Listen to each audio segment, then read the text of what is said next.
Dushemu. Atas nama Bapa dan Putra dan Roh Kudus, amin. Shalom Aleichem bersama Mesia. Selamat bertemu kembali saudara dengan saya Archimandrit Roma Daniel Biantoro, Ketua Umum dan pendiri dari Gereja Ortodoks Indonesia.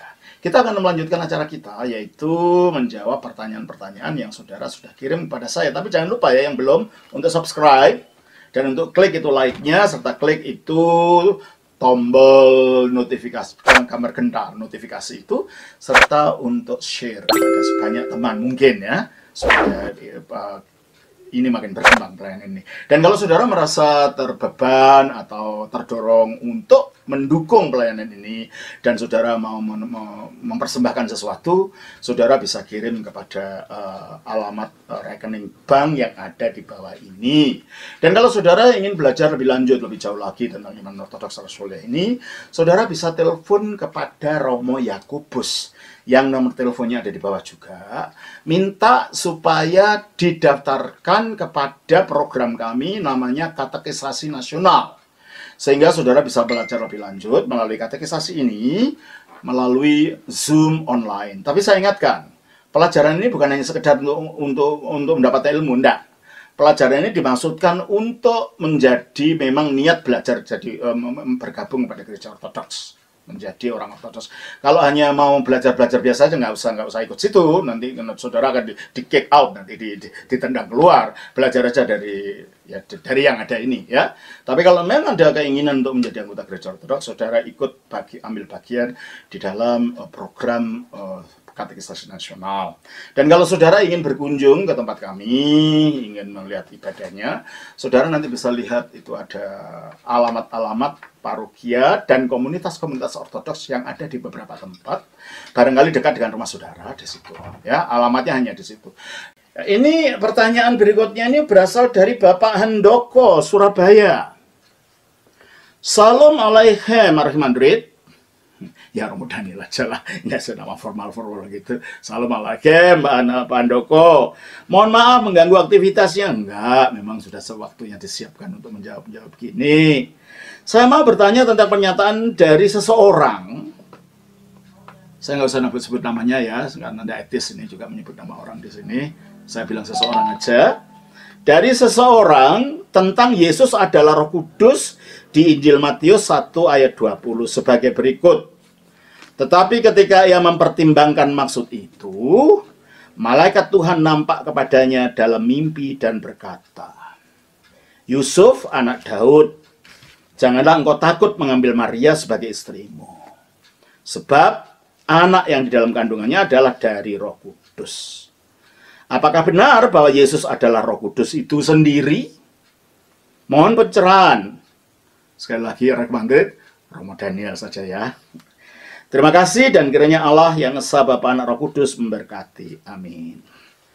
Terima kasih Pak Handoko.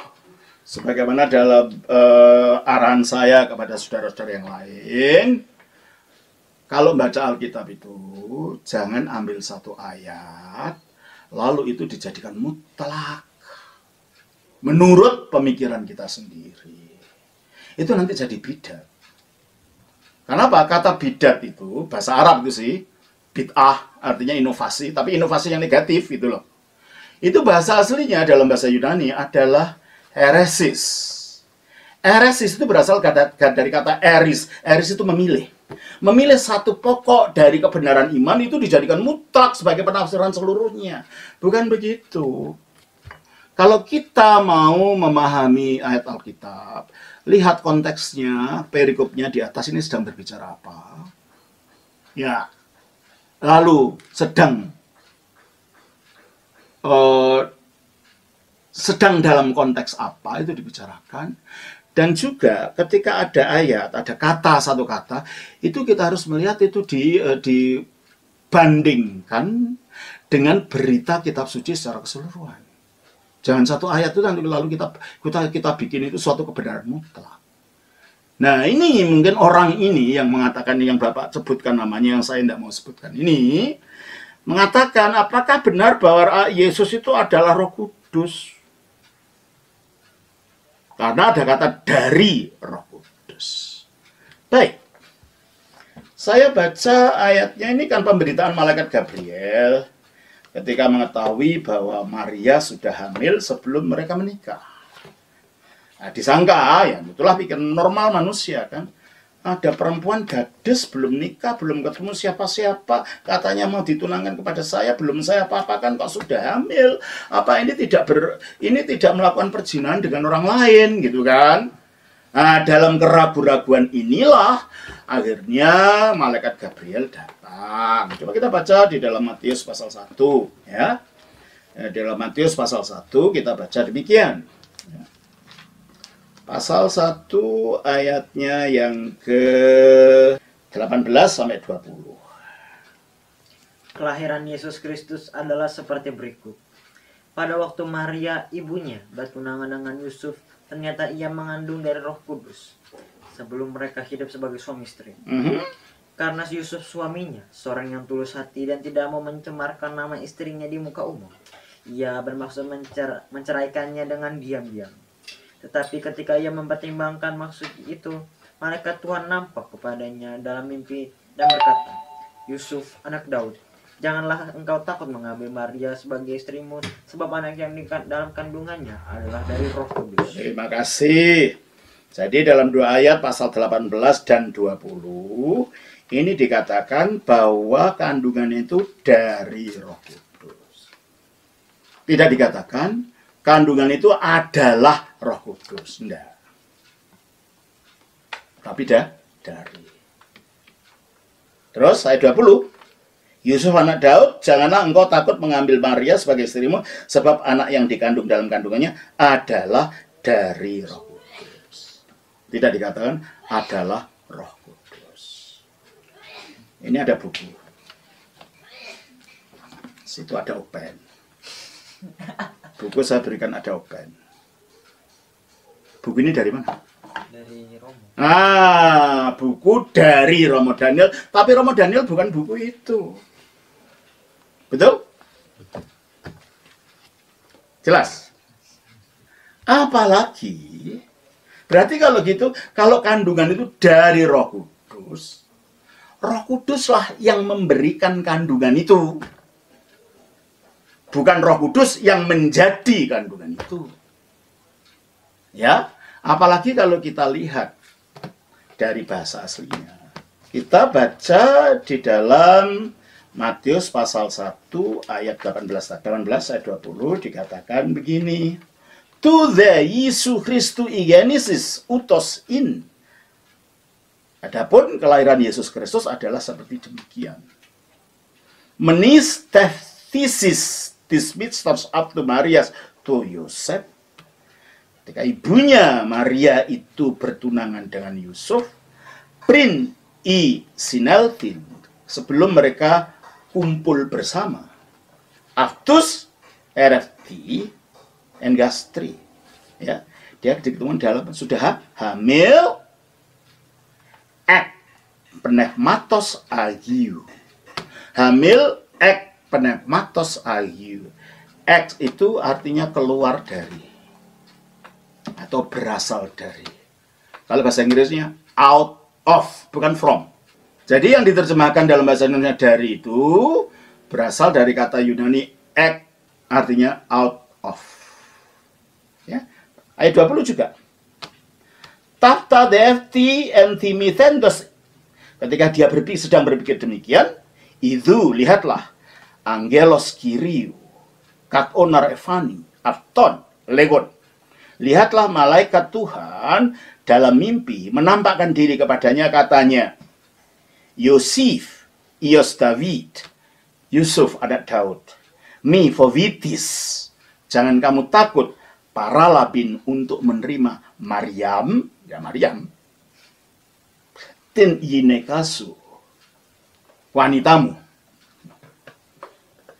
atau istrimu. Dalam budaya waktu itu, orang bertunangan itu sudah disebut istri. Nah, kalau kesan namanya apa? Pacar kan. Dulu istri sudah. Nah, udah yang lebih anu lagu gebetan gitu kan sekarang kan. Tapi kasar sekali itu kata gebetan. Kalau dulu sudah disebut istri gitu ya. Itu istilah saja ya. Oke. Togar en afti genithin. Karena apa yang dikandung itu? Ek penehmatos estin agiu adalah keluar dari Roh Kudus. Jadi ayat ini tidak berbicara bahwa Roh Kudus yang menjadi bayi. Tapi kandungan itu berasalnya dari Roh Kudus. Dari yang membuat kandungan itu Roh Kudus. Bukan Roh Kudusnya itu sendiri jadi kandungan. Sebab kalau begitu masalah kita semua jadi Roh Kudus itu nanti. Karena apa? Karena Ayub pasal yang ke-33. Di dalam ayat pasal 33. Pasal Ayub 33 ayat 4. Roh Allah telah membuat aku, dan nafas yang maha kuasa membuat aku. Nah, yang membuat manusia dan membuat dia hidup apa? Roh Allah. Lah kalau yang membuat manusia itu Roh Allah, sama dengan yang membuat Yesus itu, bayi Yesus adalah Roh Allah. Berarti kalau begitu kita juga Roh Kudus, kita juga penjelmaan Roh Kudus. Ada berapa miliar Roh Kudus terus? Betul nggak? Padahal Roh itu, Roh Kudus itu cuma satu. 1 Korintus pasal 12 ayat 4. Ayat 7 lah. Dan 11. Tetapi kepada tiap-tiap orang dikaruniakan penyataan roh untuk kepentingan bersama. Ayat 4. Itu ayat berapa itu? 7? Iya. Terus? Ayat 4. Ayat 4. Ada rupa-rupa karunia tetapi satu roh. Satu roh. Berapa roh? Satu. Roh. Itu ayat 11. Ini ayat 4. Ayat 11. Tetapi semua ini dikerjakan oleh roh yang satu. Roh yang satu dan yang sama. Rohnya satu. Dan roh itu yang membuat janin di dalam perutnya Maria tanpa sperma manusia. Dan roh itu pula yang membuat kehidupan ketika sperma dan ovum bertemu. Sperma bapak dan ovumnya mak ibu bertemu, lalu roh itu mengembuskan kehidupan sehingga jadi bayi yang punya hidup. Jadi mujizatnya adalah kalau manusia yang lain itu ya roh tetap bekerja, mengembuskan kehidupan ketika benih laki-laki sama benih perempuan bertemu, lalu jadi bayi. Dalam kasus Yesus tanpa benih laki-laki, indung telurnya ibu itu langsung diciptakan oleh kuasa Roh Kudus menjadi janin.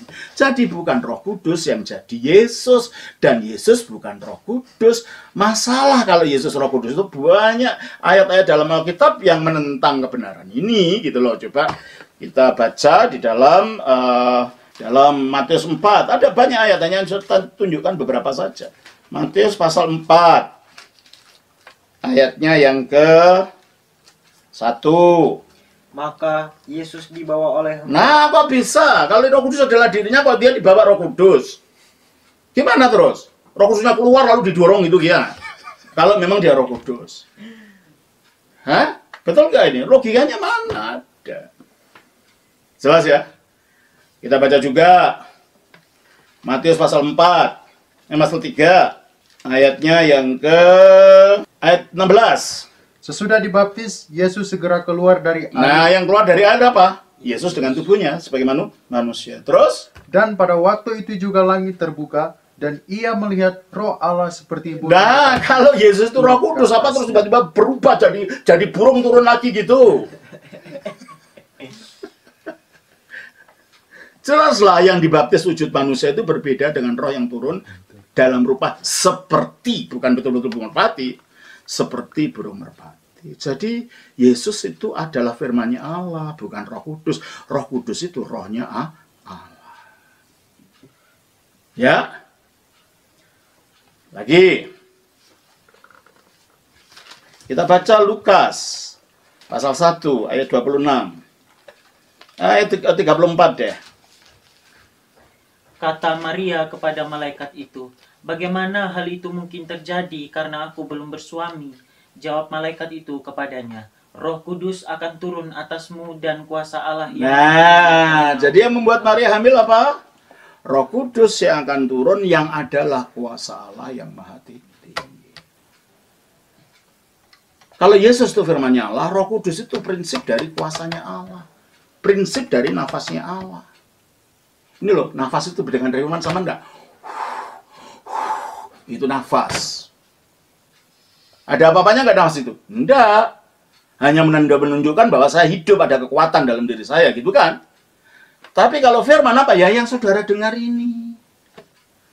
Ya memang enggak dapat dipisahkan. Kalau enggak ada nafas bisa saya ngomong. Coba kalau saya ngomongin ada nafasnya nggak keluar? Nafas ini yang membawa kata-kata itu sampai pada dalam telinga saudara, gitu loh. Jelas ya? Saya bayangkan firman jadi manusia seperti kata-kata saya jadi kaset. Nah, ketika kata-kata saya keluar untuk bisa direkam, bersama dengan nafas saya nggak keluarnya? Keluar. Tapi ketika itu jadi kaset atau jadi buku, yang berwujud buku itu nafas saya atau kata-kata saya saja.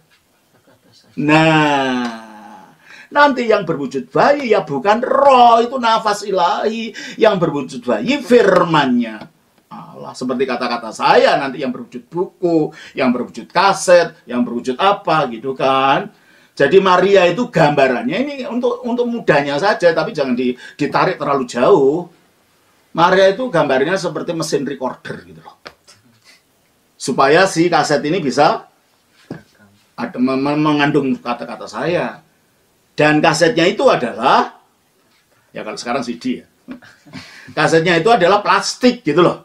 Itu tubuh kemanusiaannya Yesus. Gambarannya gitu untuk memudahkan ya, tapi jangan ditarik terlalu jauh loh ya. Nanti kalau ada yang bilang, oh Romo dalam menyamakan Yesus seperti plastik, nanti gitu repot nanti. Itu hanya perumpamaan untuk memudahkan, untuk menganalogikan saja. Jelas ya Pak Handoko? Jadi kalau gitu, lagi kita lihat di dalam kisah Yohanes pasal 14 ayat yang ke-17. 16 dan 17. Aku akan meminta kepada Bapa, dan Ia akan memberikan kepadamu seorang penolong yang lain, supaya Ia menyertai kamu selama-lamanya, yaitu Roh kebenaran. Stop. Nah, kalau Roh kebenaran atau Roh Kudus itu adalah Yesus, kenapa harus minta kepada Bapa? Biar aja dia sendiri yang jadi. Ya kan? Apalagi disebut penolong, parakletos yang lain. Padahal Yesus itulah yang disebut parakletos, belum ada Roh Kudus. 1 Yohanes pasal yang ke-2 ayat 1. Itu tidak kelihatan dalam terjemahan LAI. Kelihatan dalam terjemahan bahasa aslinya. Ya. Oke, bacakan. Anak-anakku, hal-hal ini kutuliskan kepada kamu, supaya kamu jangan berbuat dosa. Namun jika seorang berbuat dosa, kita mempunyai seorang pengantara pada Bapa, yaitu Yesus Kristus yang adil. Nah, terjemahan ini agak lebih baik. Terjemahan Indonesian Literature. Hanya saya tidak mau, adanya itu dipaksakan. Bahasa aslinya bahasa Yunani tidak ada kata Yahweh, di sini dijadikan Yahweh kata-kata itu. Ya, saya tidak jujur ya. Kalau di bahasa Yunani nggak ada Yahweh, jangan dipaksa-paksakan gitu. Itu kan berarti mengandung agenda tertentu. Agenda untuk menyebarkan aliran Yahweh ini. Tapi dalam beberapa hal saya senang ini. Hai anak-anakku, aku menuliskan hal ini kepadamu supaya kamu tidak berdosa, dan jika seseorang telah berbuat dosa, kita memilih pembela. Itu yang lebih benar. Sebab kata parakletos, para pembela di hadapan Bapa, yaitu Yesus Kristus yang adil. Kata pembela ini bahasa aslinya parakletos, yang sama artinya dengan penolong, yang sama artinya dengan juru syafaat, ya, atau pembela, juru bela, itu sama artinya. Berarti kalau gitu sebelum ada Roh Kudus yang disebut pembela, siapa pembela sebelumnya? Yesus. Makanya dia mengatakan penolong yang lain. Berarti Roh Kudus dan Yesus sama enggak? Enggak, lain kok. Yesus juga disebut penolong, Roh Kudus juga penolong, tapi penolong yang lain. Nah, kata lain di dalam bahasa Yunani itu ada dua. Saya dan Cangkir ini lain enggak? Lain. Saya dan Renaldi lain enggak? Apa bedanya? Lainnya saya dengan ini, dengan lainnya saya dengan dia. Ayo, apa bedanya? Karya nabi manusia yang itu benda. Nah, itu sama-sama Roh Kudus dan Yesus loh. Lainnya dalam bangkitan ini lain dan beda secara jenis dan secara kodrat. Saya bukan plastik. Saya bukan gelas. Nah, saya dengan Renaldi, lainnya masih sama jenis, sama laki-lakinya, sama manusianya, sama orang Indonesianya, ya kan? Itu bahasa aslinya alos.